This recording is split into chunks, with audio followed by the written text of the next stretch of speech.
찬송가 384장 함께 찬양하시겠습니다.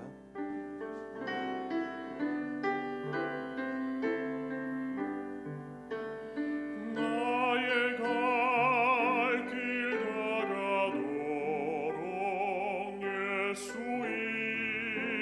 인도하시니 내 주 안에 있는 긍휼 어찌 의심하리요.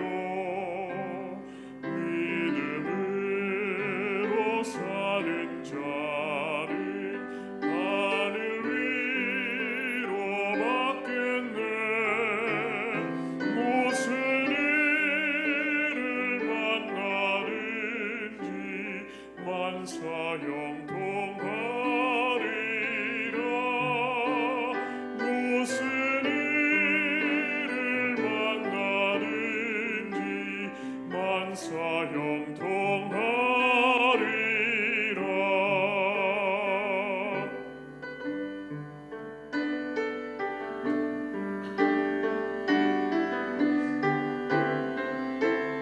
삼절합니다. 나의 갈 길 다가도록 예수 인도하시니 그의 사랑 어찌 큰지 말로 할 수 없도다. 성령 감화받은 영혼 하늘 날아갈 때에 영영 부를 나의 찬송 예수 인도하셨네. 영영 부를 나의 찬송 예수 인도하셨네. 아멘.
다 같이 사도신경으로 신앙 고백합니다. 나는 전능하신 아버지 하나님 천지의 창조주를 믿습니다. 나는 그의 유일하신 아들 우리 주 예수 그리스도를 믿습니다. 그는 성령으로 잉태되어 동정녀 마리아에게서 나시고 본디오 빌라도에게 고난을 받아 십자가에 못 박혀 죽으시고 장사된 지 사흘 만에 죽은 자 가운데서 다시 살아나셨으며 하늘에 오르시어 전능하신 아버지 하나님 우편에 앉아 계시다가 거기로부터 살아있는 자와 죽은 자를 심판하러 오십니다. 나는 성령을 믿으며 거룩한 공교회와 성도의 교제와 죄를 용서받는 것과 몸의 부활과 영생을 믿습니다. 아멘. 찬송가 210장입니다.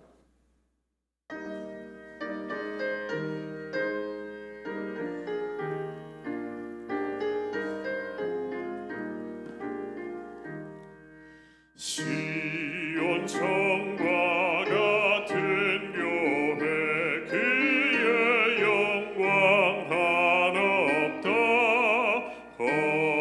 허락하신 말씀대로 주가 친히 세웠다. 반석 위에 세운 교회 흔들 자가 노르랴. 모든 원수의 왔사도 아무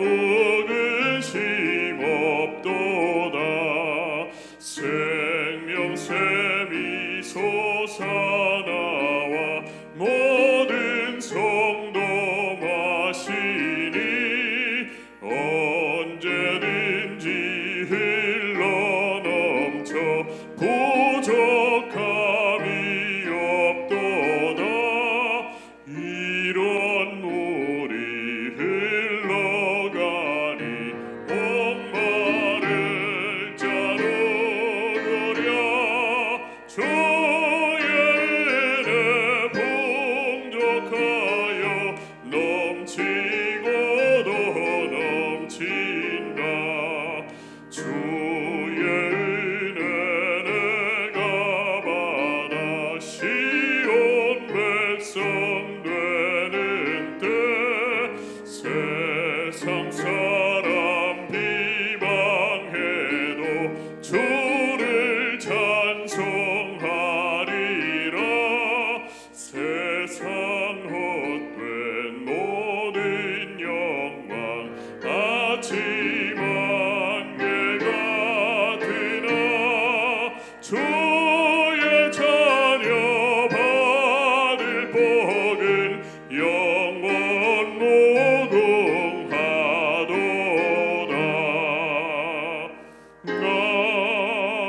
아멘. 이 시간 함께 볼 하나님의 말씀은 신약성경 마태복음 16장 18절 19절의 말씀입니다. 제가 가진 성경으로 신약 27면입니다. 또 내가 내게 이르노니 너는 베드로라. 내가 이 반석 위에 내 교회를 세우리니 음부의 권세가 이기지 못하리라. 내가 천국 열쇠를 내게 주리니 내가 땅에서 무엇이든지 매면 하늘에서도 매일 것이요 내가 땅에서 무엇이든지 풀면 하늘에서도 풀리리라 하시고. 아멘. 기도하겠습니다. 하나님 감사합니다. 주님의 은혜 가운데 3일을 살고 또 이 저녁에 주님의 은혜를 사모하며 또 수요기도의 자리로 나왔습니다. 저희들에게 은혜를 다하여 주시고 말씀을 통하여 우리의 모습을 돌아보며 정말 하나님 앞에 믿음의 결단을 올려드릴 수 있는 시간 되게 하여 주옵소서. 하나님 아버지, 코로나 사태로 인하여 온 성도가 한자리에 모여 예배할 수 없지만 각 가정에서 각 처소에서 하나님 앞에 예배하게 될 때에 동일한 하나님의 크신 은혜가 우리 성도님들의 심령과 마음 가운데 충만할 수 있도록 도와주옵소서. 이 시간 기독교 강요의 말씀을 통하여서 진리의 말씀을 깨달을 수 있는 지혜와 안목을 주님 허락하여 주옵소서. 성령께서 이 시간 위에 함께하여 주시기를 원하오며 예수님의 이름으로 기도드립니다. 아멘. 할렐루야. 각 가정에서 또는 각 처소에서 예배드리시는 모든 성도님들을 예수님의 이름으로 환영합니다. 이 시간 기독교 강요의 말씀을 통해서 하나님 주시는 깊은 은혜와 깨달음이 있을 수 있기를 진심으로 소망합니다. 오늘은 기독교 강요 제4권 2부 11장 교회 재판권과 교황 제도에서의 남용이라는 제목으로 함께 기독교 강요의 말씀을 나누도록 하겠습니다. 최근 계속해서 이 교회라는 주제로 재판권 그리고 수의권에 대해서 계속해서 이야기를 나누고 있습니다. 지난주에는 이제 입법권에 대해서 이야기를 조금 나누었는데요. 우리가 세상을 살아가면서 여러 가지 필요한 것들이 있지만은 안정되고 질서된 사회를 위해서 필요한 것이 있죠. 무엇이 있습니까? 바로 법이 필요합니다. 법이 어떻게 보면 우리를 올가매는 것 같은 장치가 될 수도 있지만은 오히려 법이 있기 때문에 이 사회와 시민들이 안전하게 그리고 또 최대한 억울함 없이 또 살아갈 수 있는 그러한 장치가 될 것이라 생각합니다. 세상에도 법이 있지만 교회에도 법과 질서가 있습니다. 우리가 교회의 어떤 사안들에 대해서 혹은 그리스도인의 어떤 삶의 사안들에 대해서 논의를 하고 판단을 할 때에 무엇이 우리의 기준과 근거가 됩니까? 바로 1차적으로는 하나님의 말씀인 성경이 1차적인 기준과 근거가 되죠. 성경 말씀을 보면 명확하게 하라 혹은 하지 마라라는 것들을 제시하고 있는 말씀 구절들이 있습니다. 그렇게 성경이 분명하게 말씀하고 있는 부분에 대해서는 우리는 어떻게 해야 될까요? 성경에서 적극 하라고 하는 것은 적극적으로 하고 하지 마라고 하는 것은 또 하지 않을 수 있는 그러한 순종의 자세가 있어야겠죠. 그런데 성경을 보면 모든 인생의 문제에 대해서 하라거나 하지 마라거나 대답을 내놓지 않는 그러한 문제들도 있습니다. 정확하게 성경이 말하고 있지 않은 그러한 대답에 대해서는 우리는 어떻게 생각해야 할까요? 성경이 명확하게 말씀하지 않는 부분에 대해서는 하나님 앞에 개인의 신앙 양심에 따라서, 그리고 교회의 상황에 따라서 가장 선한 판단을 할 수 있도록 우리들에게 그러한 자유를 허락하여 주셨는데, 이것을 바로 규범적 원칙이다, 그렇게 하기도 합니다. 이처럼 교회의 질서와 관련된 부분도 성경이 어떻게 말씀하고 있냐, 성경이 어떻게 말씀하고 있지 않냐, 이것도 중요하지만 이 성경과 더불어서 성경의 근거에서 만든 또 다른 질서가 있습니다. 그것이 무엇이냐면 바로 교회법이 있습니다. 헌법이라고도 하죠. 즉 성도는 이 성경과 그리고 이 교회법 두 가지를 제대로 다 잘 알아야 하고, 오늘날 이것들을 기준으로 해서 교회의 여러 가지 사안들을 판단하거나 혹은 의논하기도 합니다. 이처럼 하나님께서는 교회의 질서를 유지하기 위해서 하나님 말씀인 성경을 주셨고, 성경에 근거하여 제정된 교회법을 허락하여 주셨습니다. 그렇다면 그리스도인 된 우리는 오늘의 이 기독교 강요의 이 가르침과 역사를 통해서 이 교회의 재판권과 질서에 대해서 그리스도인으로서 우리는 어떠한 자세를 가지고 대해야 되는지에 대해서 한번 생각해 보는 시간을 가지도록 하겠습니다. 말씀을 나누기 앞서서 여러분들에게 한 가지 질문을 드리겠습니다. 어떤 질문을 드리냐면, 한국에도 그렇고 세상에 참 많은 교회들이 있습니다. 그렇죠? 어떤 교회들은 좋은 교회, 어떤 교회는 나쁜 교회. 그런 기준이 어디서부터 말미암을까요? 참된 교회의 표지를 크게 세 가지로 이야기하고 있습니다. 첫째는 무엇이냐 하면 말씀이 바르게 선포가 되느냐, 세워진 목사를 통해서. 두 번째는 세례와 성찬과 같은 성례가 올바르게 시행이 되고 있느냐. 마지막 세 번째는 무엇이냐, 교회의 권징이 적절하게 잘 시행되고 있느냐. 이 세 가지 기준과 근거를 가지고 참된 교회가 맞는지 안 맞는지를 판단하기도 합니다. 오늘은 말씀 선포, 성례의 시행, 그리고 권징의 시행, 이 세 가지 중에서 좀 권징의 시행과 좀 비슷한 내용이긴 하지만은 이 세 가지와 또 연관이 있을 것 같아서 참된 교회의 표지가 무엇일까라는 그런 질문을 먼저 스스로에게 한번 내려보시면서 오늘의 그 말씀을 들으면 참 좋겠다 생각을 합니다. 먼저 하나님께서 세상뿐만 아니라 교회에도 재판권을 주셨습니다. 어떠한 재판권을 주셨냐면, 세상의 영역에서도 이 도시의 집권자와 정치 제도를 주셨듯이 이 하나님 교회의 이러한 재판권은 바로 영적인 권위, 영적인 제도로서 하나님께서 허락을 해주셨습니다. 그리고 하나님께서는 이 교회의 재판권, 즉 재판소를 설치하심으로써 그 말씀을 맡은 자들로 하여금 이 열쇠라는 이러한 직책을 다 하게 하셨습니다. 이와 같은 제도와 관련해서 성경은 다스리는 직분에 대해서 이야기를 하고 있습니다. 고린도전서 12장 28절에는 이렇게 말씀하고 있습니다. 하나님이 교회 중에 몇을 세우셨으니 첫째는 사도여, 선지자여, 교사여, 여러 가지 이제 직분들을 이야기를 하면서 다스리는 것과 각종 방언을 말하는 것이라. 이러한 교회의 여러 가지 직분들 속에서 다스리는 것에 대한 이러한 말씀을 언급을 하고 있습니다.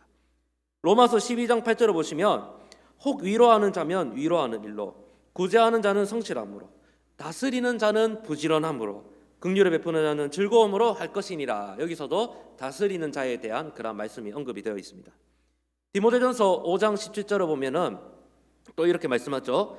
잘 다스리는 장로들은 배나 존경할 자로 알되 말씀과 가르침에 수고하는 이들에게는 더욱 그러할 것이니라. 여기서도 이 다스리는 직분에 대한 그런 언급이 나옵니다. 이것을 봤을 때 다스리는 직분은 하나님께서 교회에 제정하신 직분이다라는 것들을 살펴볼 수 있습니다. 이러한 열쇠의 권한에 대해서 성경의 가르침이 있습니다. 바로 마태복음 16장 19절과 요한복음 20장 23절의 말씀인데요. 우리 함께 한번 읽어보도록 하겠습니다. 마태복음 16장 19절은 좀 전에 그 본문에서도 읽었죠. 자, 함께 한번 읽어보겠습니다. 시작. 내가 천국 열쇠를 내게 주리니 내가 땅에서 무엇인지 풀면 하늘에서도 풀리리라 하시고. 아멘. 요한복음 20장 23절도 한번 읽어볼까요? 시작. 너희가 누구의 죄든지 사하면 사하여질 것이요 누구의 죄든지 그대로 두면 그대로 있으리라 하시니라. 아멘. 성경에서 이 열쇠에 대한 이러한 말씀을 분명히 언급하고 있습니다. 그리고 이 열쇠는 다스리는 일과도 밀접한 관련이 있습니다. 좀 자세히 설명을 하자면, 자, 주님께서 주님의 제자들을 무엇으로 부르셨습니까? 사도로 부르셨잖아요. 사도. 자, 사도는 무엇을 하는 사람들이죠? 보냄을 받은 자라고 해서 예수 그리스도로부터 보냄을 받아서 무엇을 하는 역할을 하는 사람입니까? 하나님의 말씀을 가르치고 복음을 전하는 역할을 하는 사람들을, 특별히 이제 예수님의 제자들 혹은 뭐 제자는 아니었지만 뭐 바울과 같은 특별한 케이스도 있지만은 그런 사람들을 사도로 명하셨습니다. 사도들에게 하나님의 말씀을 전하는 사명을 맡기셨습니다. 그리고 이 말씀을 전하는 사명을 맡기시면서 무슨 직책을 주셨냐 하면요, 메고 푸는 직책을 주셨습니다. 즉 열쇠의 권한을 주신 것입니다. 그래서 무엇을 메고 푸느냐, 이 말씀 선포, 즉 복음을 통해서 이 죄에 매여 있던 자에게 자유를 선포하는 것, 이것은 무엇입니까? 메고 푼다고 했을 때 이거는 푸는 일이죠. 푸는 일. 반대로 그러면 다시 묶는 일 혹은 매는 일은 무엇입니까? 정확하게는 묶는다는 말보다는 묶여 있다는 표현이 더 맞을 것 같습니다. 왜냐하면 복음을 들었을 때 복음을 듣고 회개하고 깨닫는 자는 이 죄의 권세로부터 풀림을 당하지만은, 복음을 듣지만은 복음을 받아들이지 않는 사람들은 영원히 무엇에 매인다는 거죠? 죄의 사슬에 매인다는 것입니다. 그렇기 때문에 예수님께서 이러한 이 매고 푸는 열쇠를 누구에게 주셨다? 사도들에게 주셨지만은 오늘날 사람들에게 주셨다는 거예요. 특별히 하나님의 말씀을 전하는 사람들에게 혹은 그러한 뭐 목사의 직분에게 그러한 권한을 주신 것이죠. 그래서 하나님께서 말씀을 전하는 심부름꾼으로서 또 사람을 부르시고 그리고 또 메고 푸는 그러한 열쇠의 권한을 또 말씀을 전하는 직분자에게 그리고 교회에게 허락해 주셨다는 것입니다. 그리고 이와 같이 메고 푸는 권세에 대한 내용들이 또 성경에 언급이 되어 있는데요. 강의안을 보시면 마태복음 18장 17절에서 18절까지만 되어 있는데, 혹시 뭐 지금 가정에서 성경책을 앞에 두고 계신다면은 마태복음 18장 15절에서 18절까지의 말씀을 함께 한번 보면 좋겠습니다. 마태복음 18장 15절에서 18절의 말씀인데요. 화면에는 17절, 18절만 뜰 것인데 제가 15절에서 18절까지 한번 읽어드리겠습니다. 내 형제가 죄를 범하거든 가서 너와 그 사람과만 상대하여 권고하라. 만일 들으면 내가 내 형제를 얻은 것이요, 만일 듣지 않거든 한두 사람을 데리고 가서 두세 증인의 입으로 말마다 확증하게 하라. 만일 그들의 말도 듣지 않거든 교회의 말하고 교회의 말도 듣지 않거든 이방인과 세리와 같이 여기라. 진실로 너희에게 이르노니 무엇이든지 너희가 땅에서 매면 하늘에서도 매일 것이요 무엇이든지 땅에서 풀면 하늘에서도 풀리리라. 아멘. 또 강의안을 보시면 마태복음 16장 19절 다시 한번 또 읽도록 하겠습니다. 시작. 내가 천국 열쇠를 내게 주리니 내가 땅에서 무엇이든지 매면 하늘에서도 매일 것이요 내가 땅에서 무엇이든지 풀면 하늘에서도 풀리리라 하시고. 아멘. 방금 읽었던 마태복음 18장 15절에서 18절 그리고 마태복음 16장 19절에서 이 매고 푸는 권세, 즉 열쇠에 대한 이러한 내용들이 언급이 되어 있습니다. 이 두 말씀의 공통점은 무엇이냐 하면요, 이 매고 푸는 권세에 대한 일반적인 그런 가르침에 대한 말씀이고, 또 이 말씀은 바로 하나님께서 주신 약속의 말씀이라는 점입니다. 그럼 이 두 말씀의 차이점은 무엇이냐? 먼저 마태복음 16장 19절에 같은 경우에는 이것은 말씀을 맡은 자들에게 주어진 권한이고 이것을 직접적으로 실행할 수 있는 권한이 있음을 알려주는 이 말씀의 설명입니다. 그리고 마태복음 18장 15절에서 18절의 내용은 무엇이냐면요, 바로 이러한 열쇠의 권세에 기반한 교회에 맡겨진 출교 규정에 대한 말씀입니다. 이처럼 교회는 이 말씀을 받아들이고 회개하는 사람들을 하나님의 은혜 가운데 교회로 받아들이거나 또한 그 성도의 생활과 품행을 또 책망하며 그리고 회개하지 않는 자들에 대해서는 정죄를 받으리라고 권면하기 때문에 이 열쇠의 권세는 믿는 자들로 하여금 또 교회 구성원들로 하여금 무엇이 있다는 말입니까? 바로 구속력이 있다는 겁니다. 구속력. 근데 우리가 이 구속한다라고 하면은 뭔가 좀 부정적인 의미로 생각을 하잖아요. 그러나 우리가 그리스도에게 메인바된 그러한 구속은 무엇입니까? 죄로부터 우리를 보호해주고 우리가 또 하나님 앞에 그리스도에서 바른 삶을 살아갈 수 있는 그러한 안전 장치가 된다는 것입니다. 그런데 늘 기독교 강요에서 이야기하는 속된 말로 나쁜 사람들이 있죠. 나쁜 사람들. 그 나쁜 사람들이 누구입니까? 칼빈 당시에 이 가톨릭 교회 이제 주교들, 교황들 하잖아요. 자, 그렇다 오늘은 이제 주제에서 이 교황들하고 주교들이 이제 무슨 사고를 쳤냐. 자, 교황과 주교들은 마찬가지로 무분별하게 이러한 재판권들을 자기들의 것인 마냥 가지려고 또 불법적인 시도들을 했다는 겁니다. 그래서 칼빈은 이러한 재판권을 불법적으로 가지려고 하는 교황과 주교들에 대해서 무엇이라고 얘기했냐? 조금 과격한 표현으로 자기 도취에 빠진 미친 사람들이다라고 이렇게 표현을 했습니다. 네. 그래서 이 재판권에 대해서 자세히 보자면, 자, 하나님께서 이 세상 나라에게도 재판권을 주셨고 교회에게도 재판권을 주셨습니다. 그래서 이 국가의 재판권에 대해서 교회는 어떻게 할 수 있냐? 뭐 간섭할 수도 없고 이 국가가 할 수 있는 물리적인 처벌을 할 수도 없습니다. 그럼 반대로 이 교회가 행하는 이 영적인 재판, 즉 회개시키는 일에 대해서는 국가가 간섭할 수 있을까요, 없을까요? 간섭할 수 없다는 겁니다. 즉 세상의 재판권에서 할 역할이 있고 교회에서 할 그러한 영적 재판권이 있다는 겁니다. 그런데 교회가 가진 그러한 영적 재판권의 가장 큰 특징이 무엇이라는 겁니까? 하나님 말씀에 반하여 죄를 짓고 사는 사람들을 뭐 이렇게 벌을 주는 거지만 그 벌도 무엇입니까? 결국에는 회개를 시켜서 다시 하나님 앞에 바른 삶을 살아갈 수 있도록 인도하는 그러한 역할을 한다는 것입니다. 그래서 이러한 교회와 국가의 재판권에 관해서 어떤 사람들이 이런 이야기를 했습니다. 이러한 제도는 세상 집권자들이 종교를 믿지 않을 때만 필요한 제도고, 이 기독교가 국교가 되면 이 국가가 교회의 치리를 적극적으로 감당해야 한다, 그렇게 주장했습니다. 그러나 칼빈은 이러한 주장에 대해서 옳지 않다라고 말을 했습니다. 왜냐하면 이 황제와 같이 국가 최고의 권력자라 하더라도 이 최고의 권력자가 교회의 구성원일 때는 어떻습니까? 세상의 지배를 받는 것이 아니라 교회의 영적인 지배와 판단을 받게 된다는 것입니다. 그러니까 쉽게 말씀드리면 뭐 아무리 대통령이라 하더라도, 아무리 높은 자리에 있다 하더라도 교회에 오면 무엇입니까? 다 동등한 하나님의 백성, 하나님의 자녀, 하나님 아들, 딸들이라는 겁니다. 그리고 또 교회에서 어떤 영적인 잘못을 했어요. 그러면은 아무리 대통령이나 세상적으로 높은 사람들이 하더라도 누구의 치리를 받는 겁니까? 교회의 치리, 영적인 치리를 받는 것입니다. 그런데 이러한 재판권 제도는 예수님 당시에 만들어졌던 제도는 아닙니다. 유대 백성들에게 시행되던 것이 교회에서도 계속 진행된 것입니다. 이렇게 교회가 처음부터 해온 대로 영적 재판권을 행사하지 않으면은 교회를 유지할 수가 없습니다.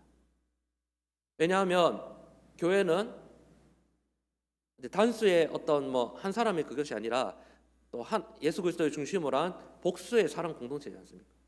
이렇게 어떤 모임이나 단체에는 반드시 무엇이 필요합니까? 또 법과 규칙들이 필요한 것이죠. 하나님께서 이러한 영적인 제도를 주심으로써 교회의 질서를 세우시고 교회를 더 안전하게 보호하시고 이끌어 가시는 것입니다. 황제와 관리들이 그리스도를 믿게 되었을 때에도 이 영적 재판권은 폐지된 것이 아니며 이것은 국가의 권한을 손상하거나 혼동되지 않도록 조절되었을 뿐입니다. 즉 국가와 교회의 이러한 재판권이 각자의 역할이 있지만은 각자의 이 역할을 침범할 수도 없고 서로의 역할들이 침범하지 않도록 서로 조율하는 그런 역할들도 있었다는 겁니다. 이것은 뒤에 자세하게 또 이야기를 하도록 하겠습니다. 하나님의 말씀에 따라 판단하는 교회의 권위에 관리들도 복종하는 것이 중요합니다. 방금 말씀드렸죠. 아무리 세상에 황제라 하더라도 높은 지위에 있는 사람이라 하더라도 교회의 구성원으로 들어왔을 때는 교회의 영적 지리를 순종함으로 받아야 된다는 거죠. 그래서 암브로시우스라는 사람은 데오도시우스 황제를 징계했던 적이 있었습니다. 그래서 이제 징계를 했더니 암브로시우스가 이렇게 말을 했습니다. 교회의 아들이라고 불리는 것보다 황제에게 더 큰 명예가 있는가? 선한 황제는 교회 안에 있지 교회 위에 있지 않다라고 하는 겁니다. 이것은 무엇입니까? 이 황제의 권위를 우습게 보는 것이 아니라 세상의 권세와 또 교회의 이러한 영적 권세는 엄연히 구분되어야 한다라는 것을 명확하게 보여주는 것이죠. 그렇다면 이 교회 재판권이 가진 영적 성격은 무엇입니까? 진정한 교회 권징은 죄악을 막으며 그리고 교회에서 발생하는 불상사를 제거하기 위해서 하나님께서 교회의 권징이라는 영적인 제도를 주셨습니다. 교회는 다음 두 가지가 잘 준수되어야 합니다. 첫째는 영적 권세는 칼의 권세로부터 완전히 분리되어야 합니다. 앞서 계속 말씀드렸다시피 세상의 재판권과 교회의 재판권은 엄연히 분리되어야 한다는 겁니다. 둘째는 이것은 한 사람의 결정이 아닌 합법적인 회의의 결정에 따라 행사되어야 한다는 겁니다. 오늘날로 따지면 당회, 노회, 총회가 될 수도 있고 우리가 앞서 그 기독교 강요 내용들을 계속 들었을 때 여러 가지 이제 교회 회의들이 나와서 중요한 사항들을 결정했잖아요. 그러니까 한 사람의 결정이 아니라 권위 있는 공적인 교회 회의가 더 중요하다는 것을 말씀을 드립니다. 거룩한 주교들은 권한을 행사하는 수단으로 국가의 벌칙, 즉 벌금이나 투옥을 쓰지 않고 오직 무엇만을 사용했다고요? 하나님의 말씀만을 사용했다는 겁니다. 교회가 줄 수 있는 가장 엄중한 벌은 무엇일까요? 출교입니다. 출교. 그런데 이것은 불가피할 때만 그 당시에도 사용이 되었습니다. 이 같은 처벌도 물리적 강제력이 아닌 오직 말씀의 힘에 근거해서 시행된 것입니다. 자, 여기서 이제 출교 이야기가 나왔으니까 조금 쉬어가는 의미에서 오늘날 이제 교회에서 이렇게 행할 수 있는 시벌의 종류가 무엇이 있을까요? 혹은 교회의 어떤 영적 질서를 어지럽혔다든지 또 어떤 이렇게 죄를 범해서 교회와 성도들에게 악영향을 끼쳤다든지 그런 자들에 대해서 이제 교회가 이제 권징을 하고 시벌을 내리는데, 자, 오늘날 시벌의 종류 이런 것들이 있습니다. 첫째는 견책이라는 것이 있습니다. 견책은 쉽게 말씀드리면 너 조심해, 이제 주의의 단계입니다. 주의의 단계. 두 번째는 이제 근신이 있습니다. 근신은 이제 반성문을 써서 제출하기도 하고 한 2개월에서 6개월 정도 말이나 행동을 삼가서 반성을 하게 하는 시벌입니다. 세 번째는 시무정지가 있습니다. 시무정지는 무엇이냐 하면 모든 맡겨진 시무를 일정 기간 동안 정지하는 것입니다. 네 번째는 정직인데요. 이 정직이랑 시무정지랑 조금 비슷한 것 같은데 정직은 뭐냐 하면 맡겨진 직분이 정지가 되는 것입니다. 그래서 이 직원의 이 직분은 이제 유지가 되는데 이 직분이 맡는 역할들이 아예 이제 올스톱이 되는 것이죠. 이제 멈춰지는 것이죠. 다섯 번째는 면직이 있습니다. 면직은 뭐냐 하면 쉽게 말씀드리면 이제 직분이 박탈되는 것입니다. 이제 목사 직분이 박탈되고 장로, 집사, 권사의 이제 직분이 박탈되는 것이 바로 면직입니다. 지금 방금 말씀드린 단계가 이제 좀 이 시벌의 정도에 따른 단계이기도 합니다. 여섯 번째는 뭐냐 하면 수찬 정지가 있습니다. 수찬 정지가 무엇일까요? 성찬에 참여하지 못하는 것입니다. 아유, 성찬 빵과 포도주 안 먹으면 되지. 그렇게 생각하면 큰일 납니다. 이 하나님의 이러한 성례, 하나님께서 주시는 은혜의 방편에 참여하지 못하는 것만큼, 하나님 백성이 참여하지 못하는 것만큼 더 큰 안타까움이 어떻겠습니까? 이 죄가 있기 때문에 이와 같은 거룩한 성례에 참여하지 못하는 것입니다. 그래서 그 성찬식 할 때 저희 담임 목사님 말씀하시잖아요. 성찬 무조건 참여하라 안 하잖아요. 세례를 받지 못한 자나 또 누가 참석을 못하죠? 죄나 시벌 가운데 있거나 또 마음에 영적인 거리낌이 있는 자들 참여하지 못하도록 그렇게 하는 것이죠. 수창정지는 하나님의 그러한 은혜의 방편 성찬에 참여하지 못하는 것입니다. 마지막 일곱 번째가 무엇이냐면 앞서 말씀드린 출교입니다. 출교는 죄가 중대하여서 교회와 주의 성호에 요기되게 한 자에게 과하는 시벌입니다.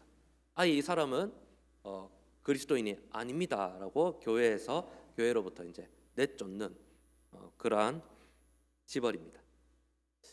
뭐 웬만하면 이제 출교 같은 거는 잘 뭐 안 일어나죠, 진짜. 그런데 중요한 것은 무엇인가? 결국 이러한 시벌도 그 사람을 벌하기 위함이 아니라 그 사람이 이러한 시벌을 통해서 어떻게 하기 위함입니까? 다시 하나님께로 마음을 돌이켜서 또 바른 그리스도인의 삶을 살아갈 수 있도록 하는 역할을 하는 것입니다. 이 세상 법정은 무엇입니까? 잘못을 저지르며 그에 대한 그러한 대가를 벌로 징계를 합니다. 그렇죠? 그런데 무엇입니까? 교회의 권징에서 주는 그 시벌은 무엇입니까? 비록 잘못을 쳤지만은 그 사람이 다시 회개하고 하나님께로 돌아오기를 바라는 긍휼의 마음이 있는 것입니다. 이렇게 보면 세상 재판과 교회의 재판권의 큰 차이가 어디에 있는지를 한번 생각해 볼 수 있을 것입니다.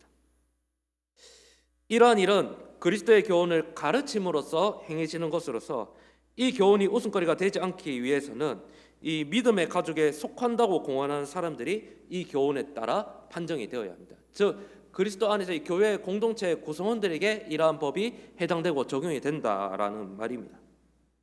바울은 다른 곳에서 외인들을 심판하는 것은 교회가 할 일이 아니라고 말했지만 교회의 자녀들을 그들의 죄악에 대해 견책을 받는다고 언급하였습니다. 그때에는 신자 중 아무도 면제되지 않고 이러한 교회의 법정에 서야 된다고 언급을 하였습니다. 고린도전서 5장 12절 이렇게 말씀합니다. 밖에 있는 사람들을 판단하는 것이야 내게 무슨 상관이 있으리요마는 교회 안에 있는 사람들이야 너희가 판단하지 아니하랴. 바울도 그렇게 말했습니다.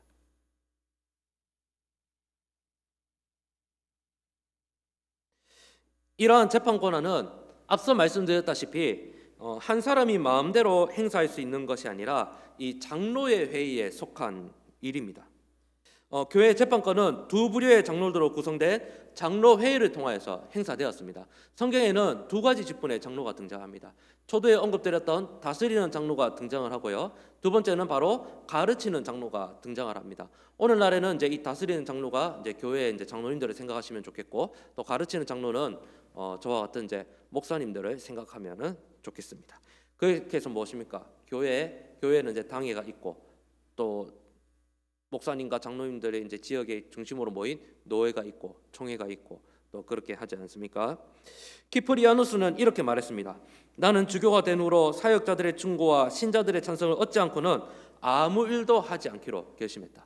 결코 교회의 재판권이 주교의 한 사람의 독단적인 어떤 권한으로서 행사되는 것이 아님을 말하고 있죠. 암브로시오스는 이렇게 말했습니다.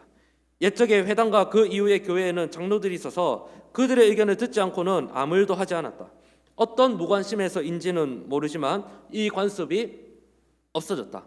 아마 자기 혼자서 훌륭한 채 하려는 지식인들이 나태했기 때문에 오히려 교만했기 때문이었을 것이다 라면서 이 가톨릭 교회의 이 부패한 재판권에 대해서 비판을 했습니다. 로마 가톨릭의 주교들은 어떻게 주장을 했습니까? 로마 가톨릭의 주교는 이 교회에 주어진 법과 권리가 바로 자신들의 것이라고 주장을 하였습니다. 이들은 교회에 속한 것들을 강탈했을 뿐만 아니라 그리스도의 영이 제정하신 회의를 억압하고 해산하였습니다. 참 이들의 한 행위를 칼빈은 악한 비행이었다 그렇게 평가하기도 합니다.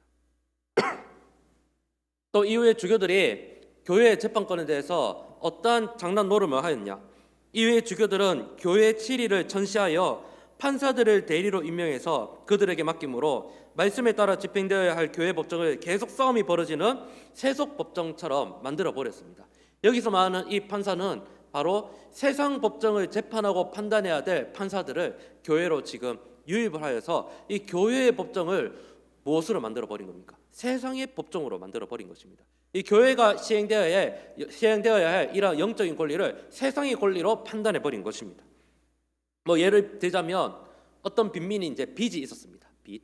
그런데 이 빚이 있는 이러한 사안에 대해서 이것은 이제 세상 재판 법정에서 다뤄야 될 그 내용을 교회 법정에 이제 다루게 된 것입니다. 그래서 이제 빚을 안 갚았기 때문에 유죄 판결을 내리고, 그리고 그 판결을 받고도 빚을 갚지 아니하면은 경고를 주었으며 그 경고 후에도 갚지 아니하였으면은 출교를 하였습니다.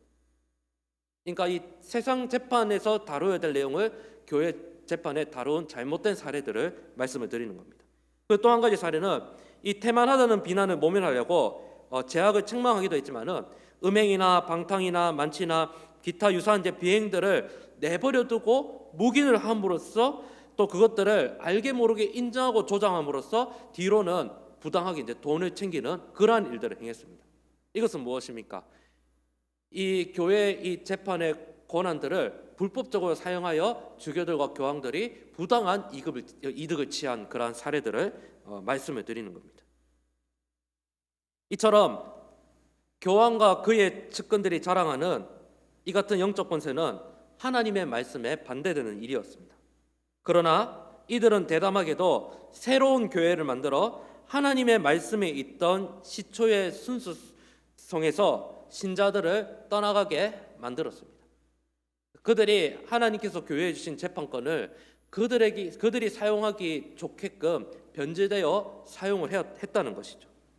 이러한 악한 전통으로 가련한 신자들을 올가미로 올감했을 뿐만 아니라 부주교와 판사들을 통해서 가짜 교회 재판권을 행사하였습니다. 또한 더 나아가서는 교황과 주교들은 칼의 권세까지 행사하였습니다. 무슨 말입니까? 이 세상의 재판 권한을 자신들이 이제 침범하기도 하였고 그러한 법을 가지고 교회에 적용하기도 했다는 말입니다. 본래 사역자의 직분은 군주의 직책과 다를 뿐만 아니라 그 차이가 아주 심해서 한 사람이 겸할 수 없다. 칼빈은 그렇게 가르쳤습니다. 엄연히 세상 재판 법정과 교회 재판 법정은 다르다는 겁니다. 세상의 군주와 그리고 말씀을 맡은 이 사역자는 엄연히 해야 될 역할이 다르다라는 겁니다. 그래서 이 교회가 온전했을 때는 이 칼의 권세를 넘보는 사람이 없었습니다. 그래서 암브로시우스 시대에 어떤 속담이 있었냐면요, 사제들이 제국을 탐내는 것보다 황제들이 사제직을 더욱 탐낸다라는 이러한 속담이 있었습니다. 이 세상 법정과 이 교회 법정에 이 모순되는 그런 어지러움을 보여주는 그러한 속담의 말인 것 같습니다. 그리고 이제 이 더 나아가서는 주교들이 이제 재판 사건에 개입했을 뿐만 아니라 이 도시와 지방의 행정에 관계하는 등 이 자신들이 원래 해야 될 본직과 매우 동떨어진 그러한 일들을 행하기도 하였습니다. 사실 이 주교들이 원래 해야 될 일들도 많음에도 불구하고 주교들이 무엇을 돌보지 않는 것입니까? 교회를 돌보지 않는 것입니다. 주교들이 주로 해야 될 역할이 무엇입니까? 주님 몸된 교회를 돌보고 성도들을 영적으로 돌보고 또 하나님께로부터 받은 그 말씀을 전하고 가르치는 일들이 맡은 그 주교들이 맡은 역할이지 않습니까? 그런데 그 주교들이 하나님으로부터 부름받은 그러한 사명들을 하지 않고 이제 어떤 일에 관심을 가진다는 겁니까? 뭐 세상의 정치, 또 세상의 재판, 세상의 어떤 권세와 권력에 더 관심을 가진다는 겁니다. 이와 같은 주교들이 군주의 권세까지 장악한 일은 비판받아야 마땅한 일입니다. 왜냐하면 첫째, 세상 권세를 거저하신 그리스도의 가르침과 반대가 되기 때문이고, 둘째는 이 두 가지 직무를 겸하려 했던 사도들의 모범과 반대가 되는 일이기 때문입니다. 이 사도행전 6장을 보면 이런 내용이 나오잖아요. 사도들이 말씀 전하는 일과 손님을 접대하는 일, 구제하는 일들을 맡았는데 이게 이제 도저히 그런 구제하는 일들을 감당할 수 없어서 누구를 세웠습니까? 신실한 7 지사를 세워 이 사도들은 이제 말씀 전하는 일들에 더 집중을 하고, 그리고 그 7 지사로 하여금 어떤 일들을 맡겼습니까? 그 외에 이제 뭐 구제하는 일, 또 여러 행정적인 일들을 맡겼죠. 사도행전 6장 2절 다 같이 한번 읽어보겠습니다. 시작. 12사도가 모든 제자를 불러 이르되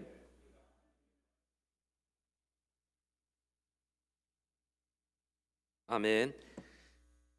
그러니까 무엇입니까? 주교들이 자신들이 해야 될 영적인 일들을 하지 않고 세상의 재판에 간섭을 하고 세상의 권세에 간섭하는 이 일은 예수님의 가르침에도 어긋나고 초대교회 사도들이 했던 가르침에도 분명하게 어긋나는 일이다라는 것을 성경이 보여주고 있습니다. 이처럼 가톨릭주의자들의 권력은 미미하게 출발한 것 같지만은 이거는 더 교활하고 부정한 수책들을 만들어서 은밀하게 전쟁했고, 어쩔 때는 과감하게 또 이 시민들을 괴롭히고 시민들이 가진 재산들을 탈취하는 그러한 일들까지 했습니다. 바울은 고린도후서 10장 4절에 이렇게 말씀하였습니다. 우리의 싸우는 무기는 육신에 속한 것이 아니요 라고 말했지만, 이 사도적 정신이 없었던 이 가톨릭주의자들은 욕심의 눈이 어두워서 이 자신과 후계자들과 교회를 어떻게 했습니까? 교회에 덕을 끼친 것이 아니라 교회를 더 파멸로 몰아넣게 되었습니다. 그렇다면 교황이 세계의 수익권을 가지게 된 그러한 시초는 무엇일까요? 이 로마 주교들은 자신들이 이러한 재판권을 가지게 된 것은 이 신이 우리들에게 특별한 이러한 재판권을 주셨다라고 주장을 하기도 했습니다. 혹은 콘스탄티누스 황제가 우리들에게 이 세상의 재판도 판단할 수 있는 재판권을 주었다, 그렇게 핑계하기도 했습니다. 이러한 핑계를 가지고 황제가 줬으니까, 신이 특별하게 우리에게 주었기 때문에 우리가 이 시민들의 어떤 재산도 우리가 간섭할 수 있고, 또 왕국들에도 간섭할 수 있고, 그리고 또 이제 제국의 어떤 이러한 정치적인 권한에도 간섭할 수 있다, 그렇게 이제 주장을 했습니다. 이에 베르나르두스는 이렇게 개탄했습니다. 이러한 권한은 사도의 권한이 아니다. 왜냐하면 베드로는 자신이 갖고 있지 아니한 것을 줄 수 없었고, 자기에게 있는 것은 곧 교회를 돌보는 일을 주었기 때문이다. 이것은 하나님이 주신 권세가 아니다라는 거죠. 그러므로 높은 자리에 있을수록 우리에게는 섬기는 일이 부과된 것이지 주인 노릇하는 권리가 부여된 것이 아님을 기억하여야 한다. 당신이 선지자의 일을 하려면 필요한 것은 왕의 홀이 아니라 홈이라는 것을 알라. 사도직의 형태는 이것이니 곧 주인 노릇은 금지되었고 섬기기만 하라는 명령을 받았다. 베르나르두스가 그렇게 이야기했습니다. 무엇입니까? 이 교회의 재판권, 즉 영적인 권리, 말씀을 맡은 자, 이거 천국의 열쇠를 받은 자는 세상으로부터 군림하는 것이 아니라 오히려 예수님과 같이 어떻게 하라는 말씀이죠? 섬기는 자가 되어야 된다. 이것이 바로 예수님의 가르침이고, 이것이 바로 사도의 그러한 전통과 가르침으로부터 이어져 내려왔다는 겁니다. 이렇게 베르나르두스가 주장했음에도 불구하고 로마 교황과 주교들은 어떻게 했습니까? 더 파렴치한 악한 일들을 행하였다는 것입니다. 또한 이들은 콘스탄티누스 황제의 이러한 헌설을 들이대면서 아니다, 우리가 이와 같은 재판권을 받았다라고 말을 하지만은 이것 또한 그들의 정당성을 입증하기 위한 위조된 문서였다. 칼빈은 그렇게 이야기를 하였습니다. 이처럼 자신들은 이 세상의 재판권도 받았다는 것을 입증하기 위해서 황제의 문서를 위조했을 뿐만 아니고, 또한 자신의 입지들을 더 유리하게 말할 수 있는 사람들을 돈으로 사들여서 그러한 일들을 행했지만은, 이렇게 하는 일들이 하나님 보시기에는 어떠한 일들이다? 불법한 일들이다라는 겁니다. 그리고 황제 하이니 4세라는 사람이 있었습니다. 이 사람은 이제 독일 전국의 이제 이 주교구들을 장악해서 이제 주교직을 팔기도 하고 또 약탈하기도 한 그러한 불법을 행했던 황제였습니다. 그레고리우스 7세라고 하는 교황 힐데브란트라는 사람이 이 황제의 부당한 처사에 불평을 하면서 자신의 주장을 내세웠습니다. 이 일로 말미암아서 이 교황 힐데브란트 후계자들은 황제의 멍에를 벗어버릴 뿐만 아니라 도리어 황제를 굴복시키고 그들은 아무 해도 받지 않았습니다. 그러니까 이 황제가 잘못한 것 같은데 교황이 잘못된 황제의 권위를 대항한 것이 오히려 후계자들에게는 어떤 일이 벌어졌냐면요, 황제가 이 교황의 권위에 대해서 아무 말도 못하는 처지가 되어버린 겁니다. 즉 교황과 주교들이 잘못하고 있음에도 불구하고 이 황제라는 사람이 이 세상이 주신 그러한 재판 권세를 가지고 이 교황들을 판단하지 못하는 것입니다. 그 후에도 많은 황제들은 교황의 탐욕을 강경하고 합법적인 수단으로 억압할 필요가 있음에도 불구하고 아무 일도 하지 않았다. 칼빈은 그렇게 이야기했습니다. 그 후로도 지금까지 교황들은 사기로, 배신으로, 전쟁으로 끊임없이 다른 사람들의 재산을 갈취했고 땅을 침략하고 정치에도 간섭을 하였습니다. 교황들은 그리스도의 영광을 전혀 추구하지 않았고 지배력이라는 야욕 하나에 정신이 팔려서 맹목적으로 돌진을 하였습니다. 이 에스겔 선지자의 말과 같이 강포로 다스리지 않으면 만사가 불안하다고 생각했기 때문에 이들은 이와 같은 불법을 행하였습니다. 자, 에스겔 선지자가 무엇이라고 말을 했냐면 에스겔 34장 4절 함께 한번 보도록 하겠습니다. 함께 한번 읽겠습니다. 시작. 너희가 그 연약한 자를 강하게 아니하며 병든 자를 고치지 아니하며 상한 자를 싸매 주지 아니하며 쫓기는 자를 돌아오게 하지 아니하며 잃어버린 자를 찾지 아니하고 다만 포악으로 그것들을 다스렸도다. 아멘. 에스겔 선지자는 이러한 일이 불법이라고 분명하게 말씀하고 있음에도 불구하고 교황과 주교들은 이와 같은 불법을 행했다는 겁니다. 이러면서도 이 로마 가톨릭 교황과 주교들은 무엇이라고 주장했냐면요, 우리는 세상의 재판권, 교회의 재판권 다 간섭할 수 있는 권한은 있지만 우리가 잘못했을 때에는 세상의 재판권에 우리는 설 이유가 없다, 그렇게 이야기하기도 했습니다. 그들은 우리가 세상의 재판권을 간섭할 수 있지만은 우리의 잘못에 대해서 우리가 세상 법정에 출두하지 못하는 이유는 이것이 바로 교회의 위신을 떨어뜨리는 일이기 때문에 우리는 나갈 수 없다라고 그렇게 말을 했습니다. 무엇입니까? 자신들이 불법하게 행하는 권리들은 다 주장하면서 자기들이 불리한 일들에 대해서는 지금 어떤 모습을 취하고 있는 겁니까?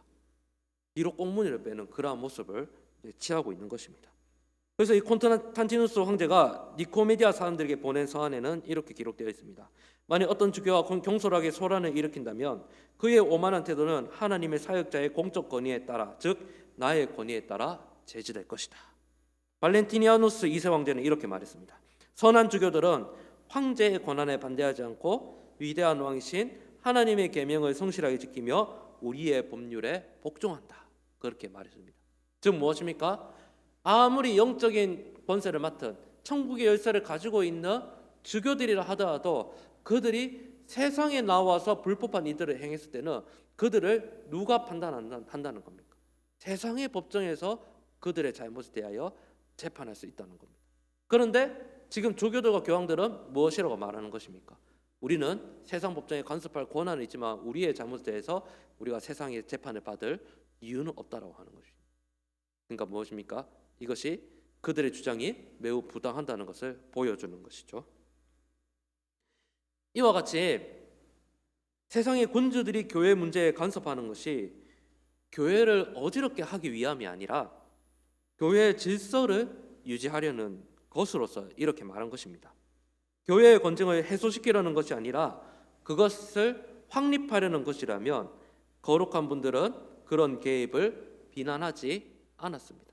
무엇입니까? 교회의 권세를 떨어뜨리기 위해서 이 세상의 권세가 교회의 권세를 압박하는 것이 아니라는 것입니다. 오히려 이 교회의 권세를 가진 자들이 세상을 어지럽히고 있는 이러한 상황 속에서 이 황제나 군주들이 앞서 말씀드렸던 이런 사람들이 교황이나 주교들이 잘못을 저질렀을 때는 세상의 재판에서 재판을 받아야 된다라는 것이 교육에는 무엇입니까?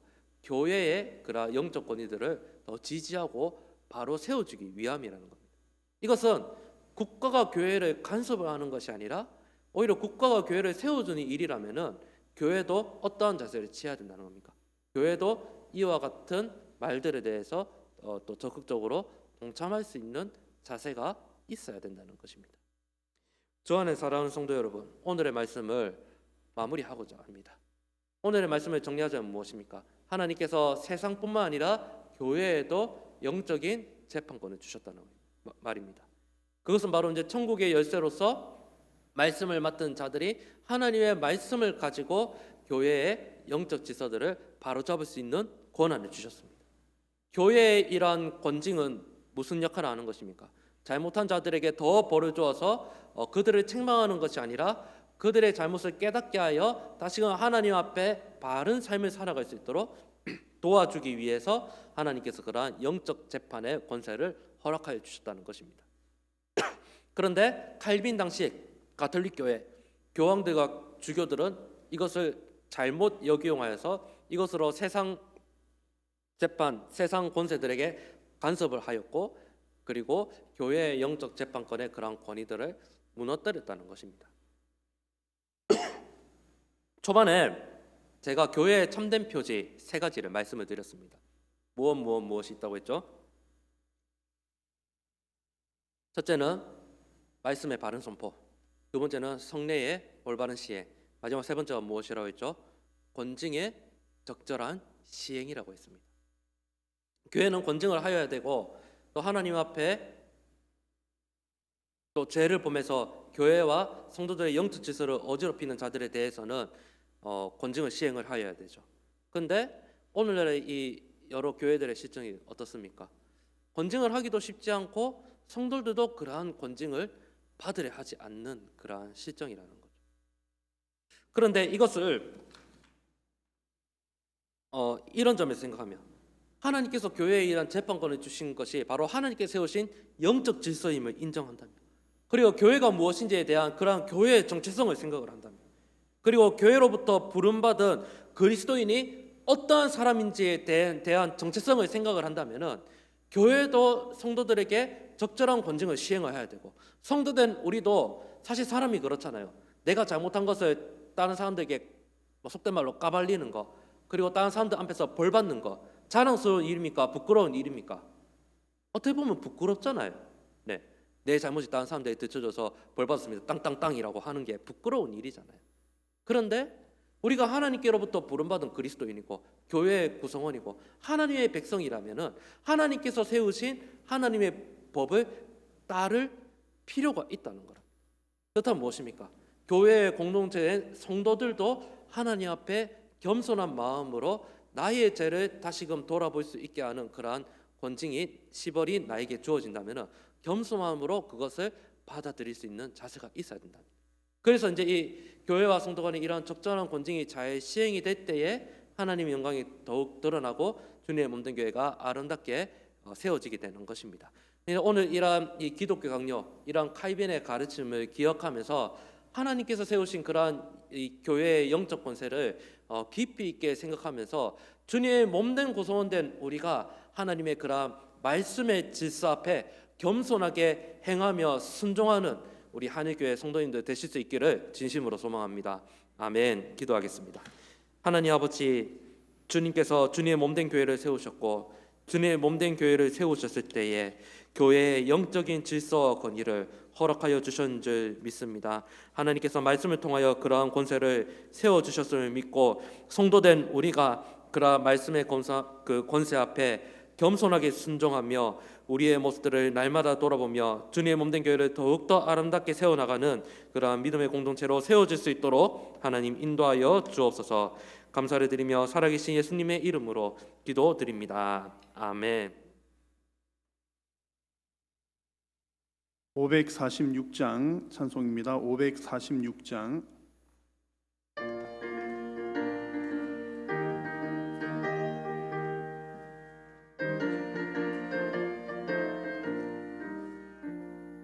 주님 약속하신 말씀 위에서 영원토록 주를 찬송하리라.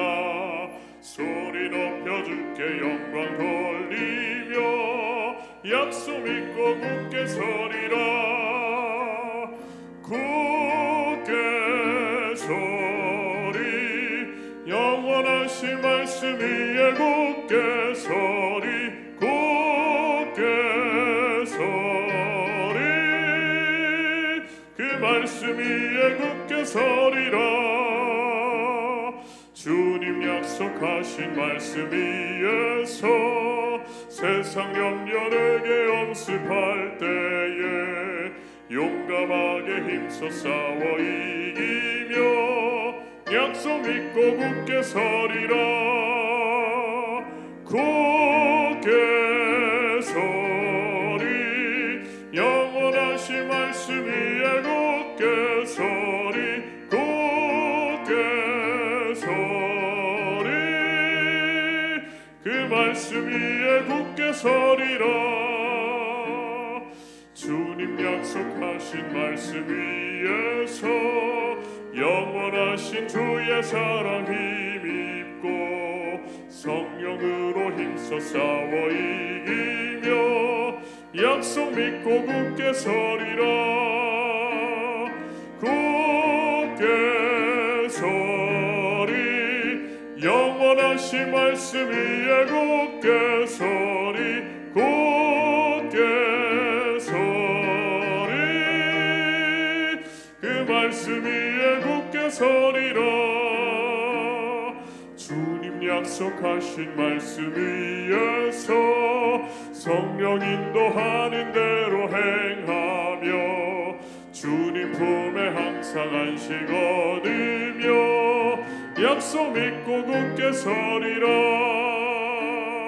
굳게 서리 말씀 위에 굳게 서리 굳게 서리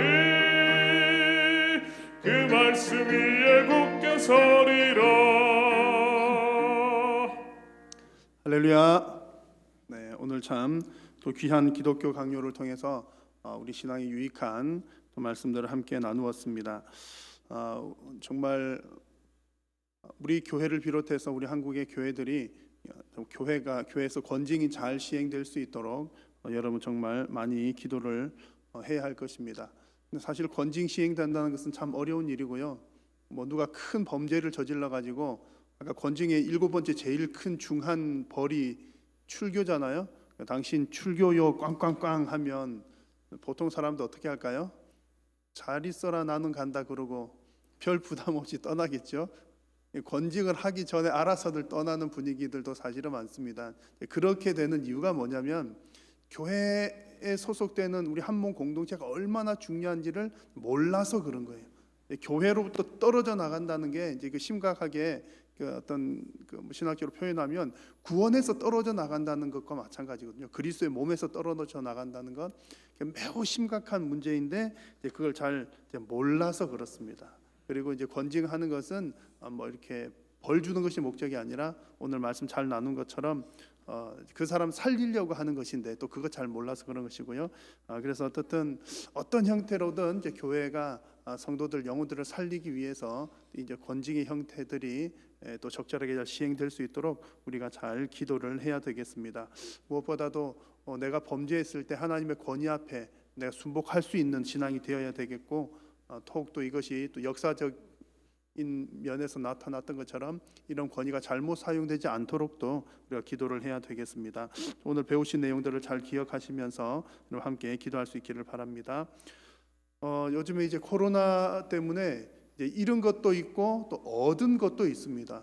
잃은 것이라면 대단히 많죠. 또 경제적인 어려움들 또 있는데 또 어느 학자가 이렇게 연구한 것 통계를 내보니까 또 얻은 것도 많다는 내용도 나와요. 코로나 때문에 죽은 사람이 17만 얼마인지 되지만 또 이게 그 코로나 때문에 환경이 좋아져서 다른 병으로 죽어야 될 사람들이 안 죽은 사람들이 또 수십만 명 훨씬 많다, 그런 통계를 내는 사람도 있습니다.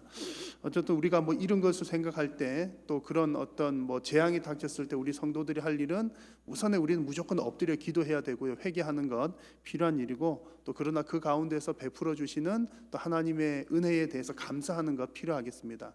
그래서 이제 이 코로나를 가만히 보면서 이제 세 가지 양상이 있는 것 같아요. 하나는 잃은 것도 있고 또 두 번째는 얻은 것도 있는데 문제가 되는 것은 세 번째 양상입니다. 그 뭐냐면 잃었음에도 불구하고 모르고 있다는 거가 문제예요. 잃은 것을 모른다는 거.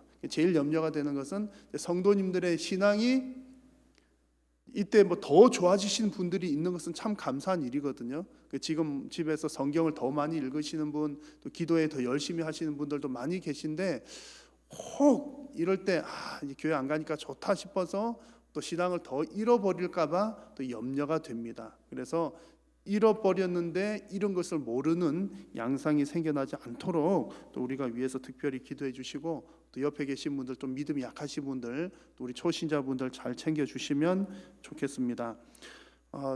아마 어제 그 문자 메시지 우리 성도님들 다 받으셨겠지만 이번 주일부터 예배를, 현장 예배를 또 재개를 합니다. 간격을 유지해서, 거리를 유지해서 기존에는 우리가 1, 2, 3부 예배를 드렸는데 이제 오후 예배 시간을 4부 예배로 해서 오전 예배와 똑같이 진행을 합니다. 그렇게 해서 좀 자리를 분산을 해서 나누어서 예배를 진행을 합니다. 이번 돌아오는 주일부터 해서 다음 주일 수요일, 금요일도 이렇게 예배를 함께 모여서 드리려고 합니다. 수요일 같은 경우도 자리가 넉넉하기 때문에 이제 다음 주 수요일부터는 오늘 온라인 참여하신 여러분들께서도 현장에 나오셔서 함께 예배할 수 있기를 바랍니다. 물론 오실 때는 마스크 착용도 잘 하시고 또 발열 체크도 잘 하시고 또 여전히 아직 몸이 좀 좋지 못하신 분들은 온라인을 통해서도 참여하실 수가 있겠습니다. 그래서 이제 또 앞으로 회복될 예배를 위해서도 여러분들 많이 기도해 주시면 감사하겠습니다. 제가 한번 기도하겠습니다. 살아계신 우리 하나님, 은혜를 감사합니다. 오늘 이 밤에 사랑하는 성도님들을 통하여서 주님 영광 받아 주시니 감사합니다. 또한 특별히 기독교 강요를 통하여서 정말 우리가 말씀의 권위 앞에 얼마나 잘 바르게 순복하고 서야 할지, 또 그 권위를 얼마나 잘 사용해야 할지를 함께 나누었습니다. 주님, 우리가 정말 하나님의 진리의 말씀을 바르게 알 수 있도록 인도하여 주시고, 하나님의 말씀을 바르게 알아서 하나님의 말씀 앞에 정말 말씀대로 순복할 수 있는 우리 모든 심령들이 되도록 주님 은혜를 더하여 주옵소서. 사랑하는 성도님들, 우리 각 가정에서 또 기도하고 또 함께 예배에 참여할 때에 주님 저들의 심령 가운데 은혜를 베풀어 주시고 또 건강도 주시고 힘도 주시어서 하나님 앞에 정말 더욱더 신실하게 서가는 우리 모든 성도님들이 되게 하여 주옵소서. 코로나로 인하여서 잃어버린 것들 많이 있다면 주님 속히 회복시켜 주시고 또 건강과 물질과 또 생업 위에 주께서 은혜를 베풀어 주시어서 사랑하는 성도님들이 이 일로 인하여서 큰 어려움 당하지 않도록 하나님 세밀하게 보살펴 주옵소서. 이제 돌아오는 주일부터 함께 모여 예배하기를 원합니다. 주님, 또 그런 모든 과정들이 순적하게 잘 진행될 수 있도록 인도하여 주시고 또 마지막까지도 또 함께 모이는 일로 인하여서 또 코로나가 확산되거나 또 새로운 발병자가 생기지 아니하도록 하나님께서 도우시고 함께하여 주시며 우리가 이전보다 더욱더 뜨겁고 사모하는 마음으로 함께 모여 예배할 수 있도록 하나님 은혜 도하여 주옵소서. 오늘 이 밤에도 주님 앞에 귀한 예물 드리는 손길이 있사오니 주께서 기쁘게 흠량하시고 하나님 나라 영광 위하여 귀하게 사용하여 주시며 드리는 손길 위에 은혜 베풀어 주옵소서. 오늘 각 가정에서 예배하는 모든 심령 위에 가정 위에 주께서 은혜 위에 은혜를 더하여 주시옵기를 간절히 빌고 원하오며 우리 구주 예수님의 이름으로 기도드립니다. 아멘. 하늘에 계신 우리 아버지여, 이름이 거룩히 여김을 받으시오며 나라가 임하시오며 뜻이 하늘에서 이루어진 것 같이 땅에서도 이루어지이다. 오늘 우리에게 일용할 양식을 주시옵고 우리가 우리에게 죄 지은 자를 사하여 준 것 같이 우리 죄를 사하여 주시옵고 우리를 시험에 들게 하지 마시옵고 다만 악에서 구하시옵소서. 나라와 권세와 영광이 아버지께 영원히 있사옵나이다. 아멘.